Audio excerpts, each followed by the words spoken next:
na 15 vlogs or 15 videos ang ginawa ko para sa issue na to ng Baka 20.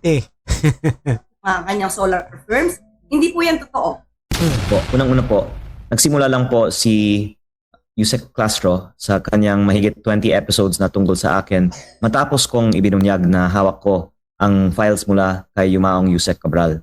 Nagkaroon lang po tayo ng content sa iba't ibang issue patungkol po doon sa Cabral files, Libisty files. So, bago pa po yun mag-Christmas kasi nandun na po yung news. So, kailangan lang po natin itong i-explain.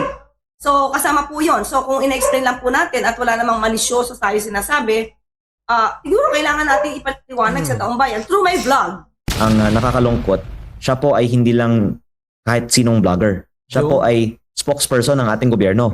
At pinapakinggan ang kanyang mga pahayag bilang mga pahayag ng gobyerno. Kahit na may disclaimer sa kanyang vlog na ito po ay kanyang mga personal opinions po lamang.